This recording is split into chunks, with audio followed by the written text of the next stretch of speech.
The deal to avert the fiscal cliff delayed rather than resolved some of the thorniest challenges facing the US economy. But with divisive partisanship the order of the day in Washington, can US lawmakers formulate and pass policies to tackle government spending and deficits and to fuel economic growth? Welcome to The Big Question, a new monthly video series from Capital Ideas at Chicago Booth. I'm Hal Weitzman, and for part one of our launch edition, I'm joined by an A-list panel. Randall KROSZNER is the Norman R. Bobbins Professor of Economics at Chicago Booth. He was a governor of the Federal Reserve System from 2006 to 2009 and a member of President George W. Bush's Council of Economic Advisors from 2001 to 2003. Austan Goolsbee is the Robert P. Gwynne Professor of Economics at Chicago Booth. He was formerly the chairman of the Council of Economic Advisors and a member of President Barack Obama's cabinet. Stephen Kaplan is the Neubauer Family Distinguished Service Professor of Entrepreneurship and Finance at Chicago Booth. He has testified before committees of both the U.S. Senate and the House of Representatives and serves on the boards of several companies.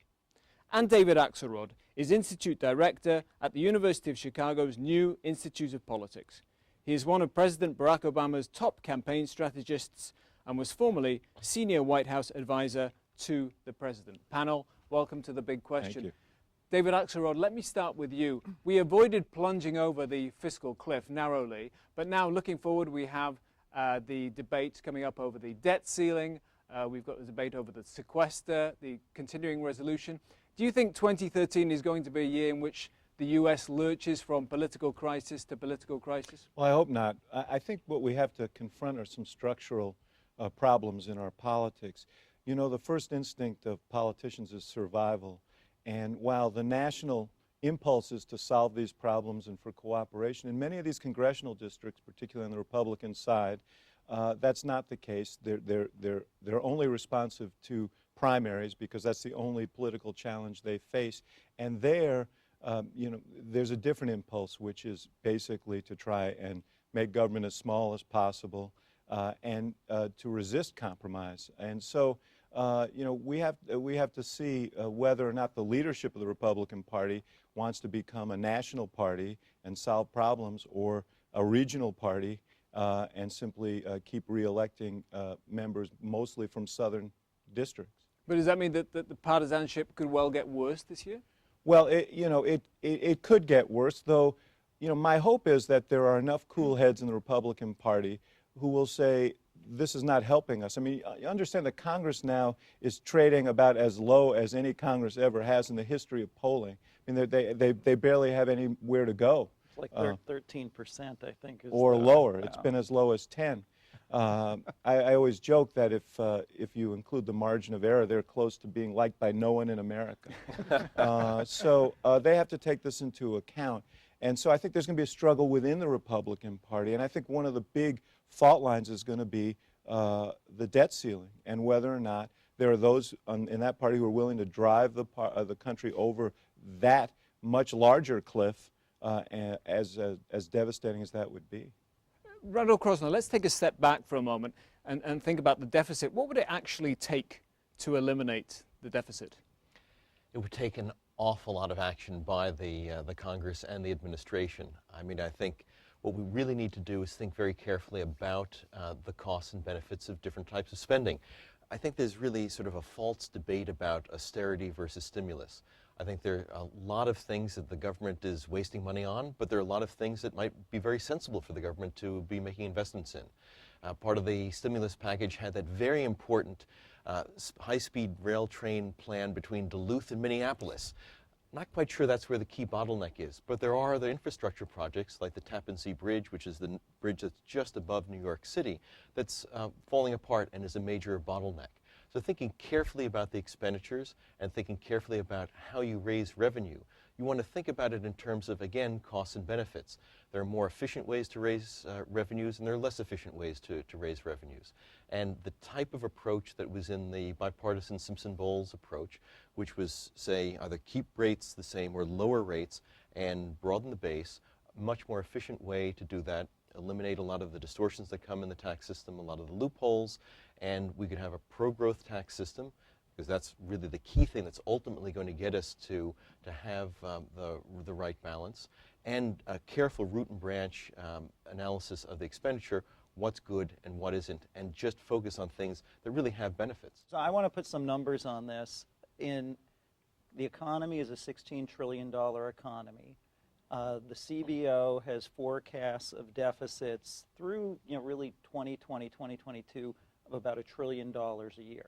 So that is, somewhere between 4 and 6% of the economy as the economy grows. So you've got $1 trillion basically each year to make up, and that's where you're going to have to find money. Now, AGI of everybody, that's the adjusted gross income, is about $9 trillion. So if you were going to get that entire $1 trillion out of taxes, you could raise rates another 11% on everybody. If you wanted to just hit the top 1%, you're talking about $2 trillion of money. If you want to erase the $1 trillion deficit with just the top 1%, you have to raise their rates by 50%, which obviously you can't do. So the challenge is you have this $1 trillion basically hole. You've got to fill it, and you're going to fill it with some combination of revenue increases and spending cuts, and it's really got to be the entitlements, which are a big chunk of that structural deficit, and that's going to be the challenge. Simpson-Bowles, I think, had a roughly $1 spending cut, $1 revenue increase, and that's where we are. Austan Goolsbee? I mean, if they did it that way, that's almost exactly the ratios, even perhaps more spending cuts relative to revenues of what the president proposed. So if we got together a group of people that were as sensible as Randy and Steve and David and we said, hey, how can we do this? Isn't this bipartisanship? I think that is what you would do, and it would be fine. The only thing is, we have, as of the last debt ceiling, as of coming into this debt ceiling, there is a group of people in Congress who aren't in what I would consider that kind of sensible place where you say, well, you need some of this and you need some of this, and we'll put it together. Historically, Washington's pretty good at solving problems of that form, that are where the correct answer is you get some of what you want, you get some of what you want, we'll make a deal. Washington tends to be less able to solve problems where it's a contest of 2 or 3 worldviews and you got to decide which one is right and only do the ones that satisfy that.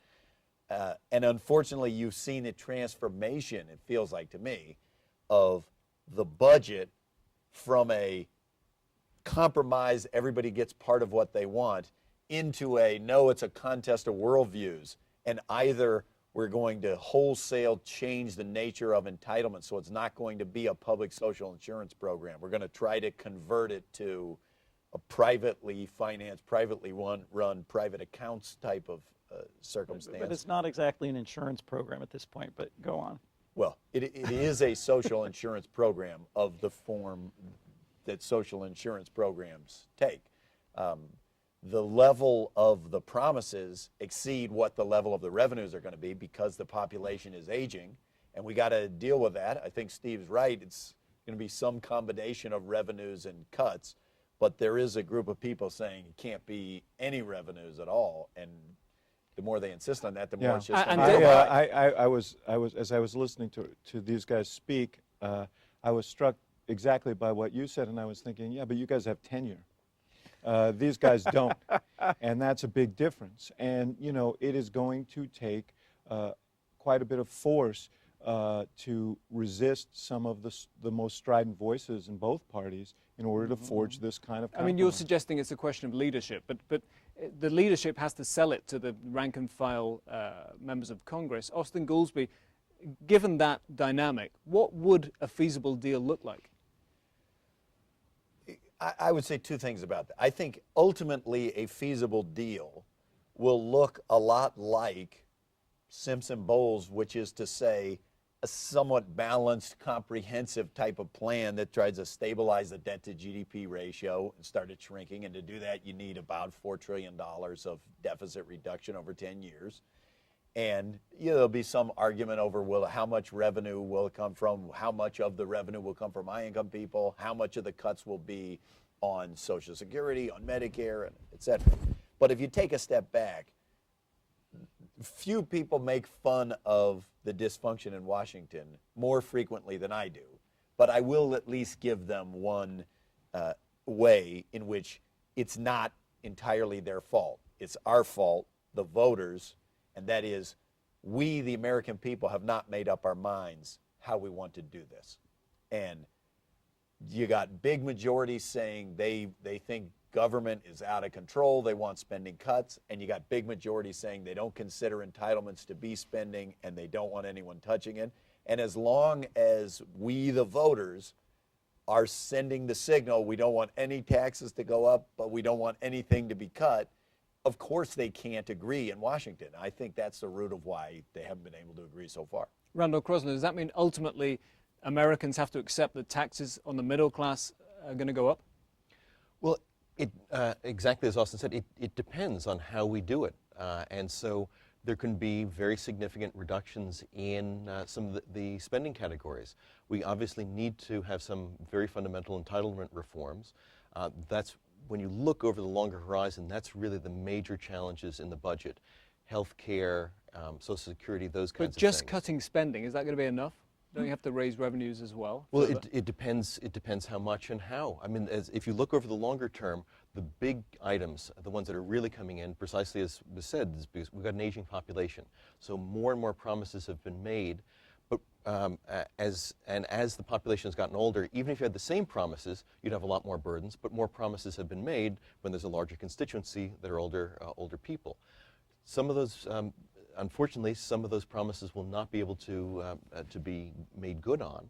And so thinking about ways to deal with that, whether it's raising retirement ages. When the Social Security system was put in the late 1930s, people didn't live nearly as long as they live now. Thank God they live longer, but you have to take into account the fiscal realities of that. Very few people actually collected Social Security. Now almost everyone collects Social Security. David Axelrod, do you think that Americans could get used to the idea that some of those long-term promises will not be met?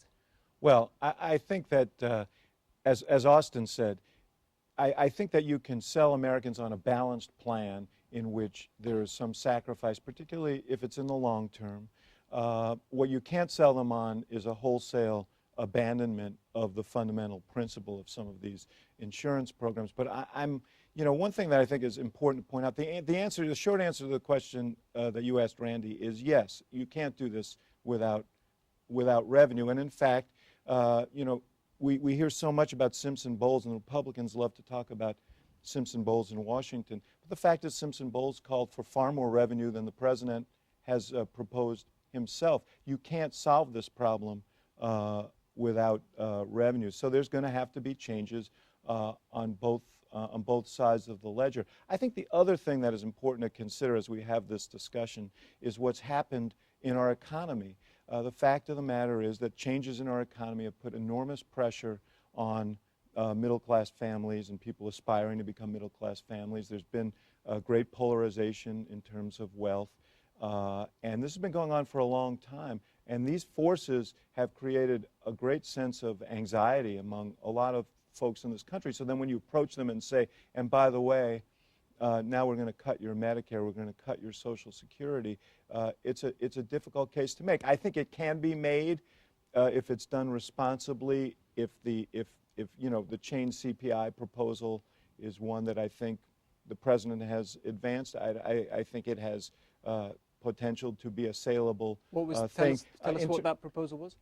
It would have changed the indexing of Social Security to what a lot of economists think of as a more accurate measure of the actual cost of living. It would have the feature that it would slowly cut benefits relative to what they would otherwise be, but it would do so over time and kind of gradually. Does it take out wages? It doesn't switch to wages. This is just changing the CPI. It doesn't take out the wage. It doesn't take out the wage growth. No.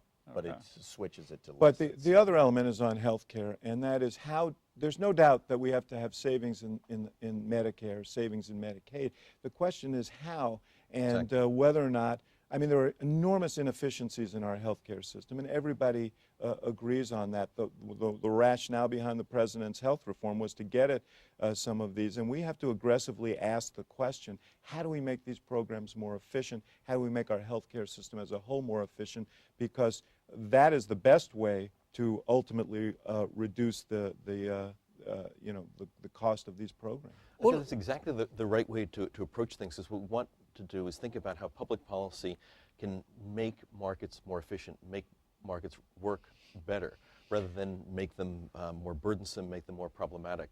Because to try to get at those and address those middle-class insecurities, we have to restore growth.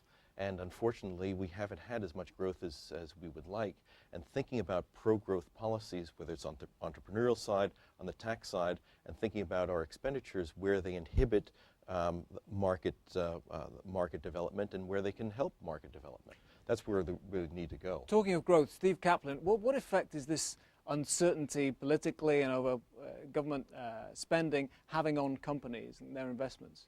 So my sense is, so I can give you an anecdotal take and then some research take. So anecdotally, people were kind of frozen over the fourth quarter in many companies waiting to see what happened with the fiscal cliff, and in particular trying to understand what would happen with taxes. So the good news is the taxes are kind of done, and the bargaining power on changing taxes and raising them was in the hands of the president and the Democrats, and I think that is gone. I think the bargaining power has actually shifted to spending cuts and away from taxes. So I think that's good for corporate decision making. I think the debt ceiling discussion is less of an issue because we had that problem in 2011. We hit the debt ceiling and basically nothing happened, right? We got downgraded and interest rates went down. So that kind of uncertainty is already priced in. So I think the good news from the economy perspective is, number one, the consumer has deleveraged from where we were in the crisis, and that's been going on for a while. Amr Sufi, one of our colleagues, has some nice research that showed we kind of turned the corner about a year ago. So the consumer is actually relatively well off, which is good. Corporate balance sheets are incredibly healthy. So this is something else that, as CEOs get attacked all the time. They've done spectacularly well through this economy. The non-financial ones, the financial ones are a different story. But the non-financial companies have done spectacularly well, so that's good. And real estate appears to have bottomed. Construction is coming back. So you actually have a lot of good things in the economy now. And I'm kind of cautiously optimistic as a result of that for 2013 could be the year when those big corporate cash piles could be put to use. Or there'll be people, the big uncertainty, which I think was large and negative, I think a lot of that is gone, or some of that is gone. But you talked about taxes. I mean, the tax code is still horribly complicated. Right. Does the fact that we did a sort of small deal to raise taxes on the wealthy, does that now discount broader tax reform, do you think? No, I don't think so. And I think that's part of the prescription for a solution here is tax reform that yields more revenue. So to say we're done with the discussion without raising rates. I think the rate discussion it's going to be hard to raise rates. I think you can broaden the base, which is what Randy was talking about. Yeah, the key is a pro-growth system that we have very high taxes on capital investment in the U.S. relative to most of the other countries in the OECD. And we need to have the right incentives for entrepreneurship, for investment in the U.S. That doesn't mean that we have to reduce revenues. We can raise revenues just much more efficiently, and I think that's really should be the focus. I think just thinking about more revenue, less revenue is not the right way to do it. Focus on the most effective way to do it, and think about where do we get the most effective, where is the most effective use of the funds. I mean, the aim, Austan Goolsbee, should be to make the tax code simpler. Yes, I agree with that, though. Remember how we got this system. We fundamentally have the highest corporate rate in the world, but we actually have very low taxes on investment.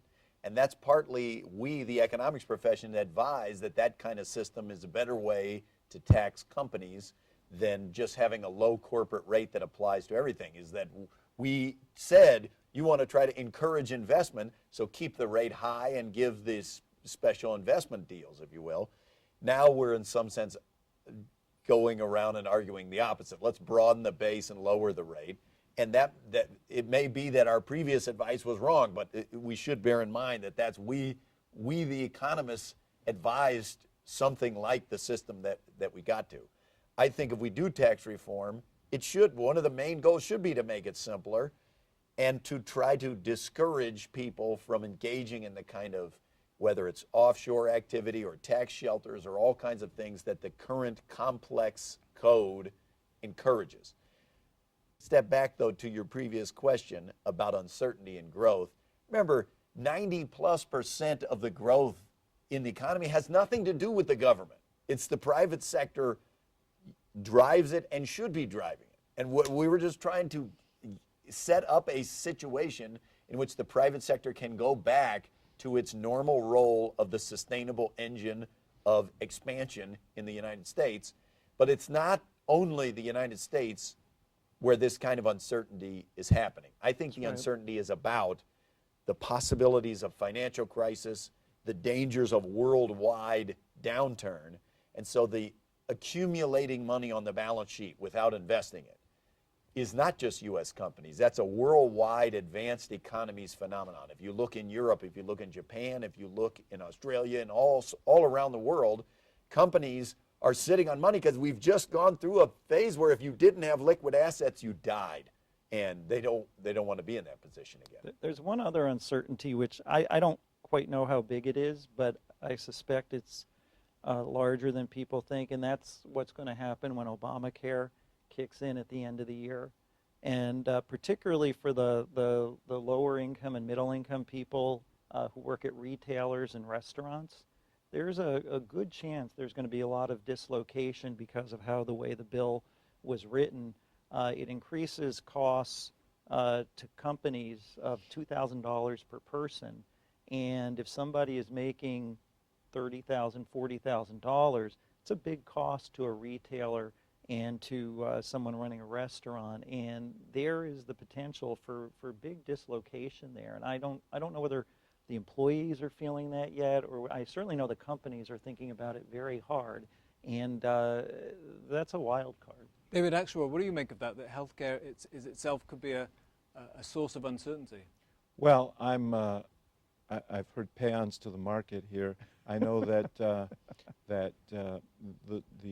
program that the president arrived at has at its core healthcare exchanges in which competition is meant to lower the cost of healthcare, make it broadly available, and I think that's ultimately going to be helpful to people across this country. I think the bill also addresses excesses in the market and it encourages efficiencies that are going to be helpful in the long run. But obviously, this is uncharted waters, and we're going to have to work our way through it. And the president's always said, you know, we're going to have to make adjustments along the way, and we will. And I would just say, before concluding that in magnitude this is a major driver of employment decision in the U.S., it's worth noting there are different industries who are affected differently by this employer mandate, and different size firms. And if you, normally economists, if you wanted to figure out what's the impact of X law on economic behavior, you'd compare above and below the threshold at which it applies, or industries where they don't cover many people now versus ones where they cover most people already, so they ought to be more affected. If you do that kind of analysis, you don't see much in the way of this being a primary driver of employment. Randall KROSZNER, to come back to the U.S. economy in general, in spite of all its problems, it actually seems that given the global picture, the U.S. could be a kind of a star in 2013. Europe is still in turmoil. Emerging markets have slowed down significantly. So actually the U.S. looks relatively good. Relatively good is the important thing to say.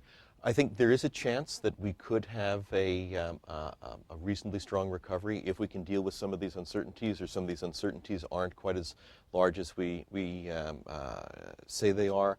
If the Congress can at least to some extent deal with some of these fiscal issues, I don't think we're going to get full resolution to sort of restructure the tax code in a true pro-growth fashion. It's going to take a long time, and I don't expect that in any Congress, particularly this Congress, to be able to get it done soon.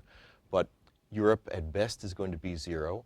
China seems to be recovering from some shaky times this past summer reasonably well.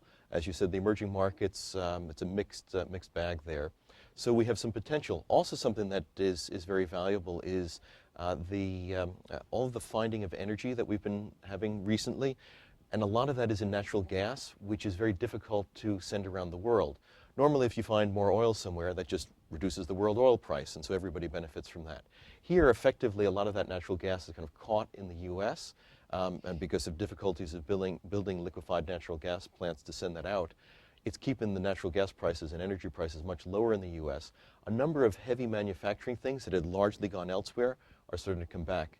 Chemicals and a lot of other energy-intensive areas. So we have some not only general strengths, but something specific related to energy that could be very helpful relative to other countries over the next few years. If the EPA doesn't get in the way. Well, yeah. David Axelrod? Try and balance protecting people's lives and protecting our economy. It's Well, part of the responsibility. the evidence is pretty good on fracking, but go ahead. But I started on a rather negative note. I think it's important to note, and this discussion reflects it, that A, there are great strengths in the economy, and B, I think the solutions to the particular fiscal challenge we have are not all that complex. I think it won't take that much. The President's made some tough decisions. The Congress has made some tough decisions in terms of cuts. In the summer of 2011, cut, over $1 trillion over the next decade in discretionary spending. They just made this decision on revenues, a step forward. And there are steps that, everybody knows what the parameters of the solution are. But what we have is really a political question. And that is just, that's a source of frustration because rational people can look at this and say, you know what, it's not that hard. We can solve this. Did the fiscal cliff deal at least show us that bipartisanship is still possible? Well, to some degree, yes, in that both sides compromised and were able to accomplish something. But the question is, at what price did it come, particularly within the Republican caucus? Is there a sense now that, now it's our turn, and we're going to press this to the limit? And that would be an unhealthy impulse. I think both sides are going to have to compromise earnestly to get this done. But compromise is still possible. Compromise is possible, but it's not valued Okay, well, I'm going to take the positive from that. Thank you. We're out of time, but thank you very much to our panel, Randy KROSZNER, Austan Goolsbee, Stephen Kaplan, and David Axelrod. For more research, analysis, and commentary, visit us online at chicagobooth.edu/capideas, and join us again next time for another Big Question. Goodbye.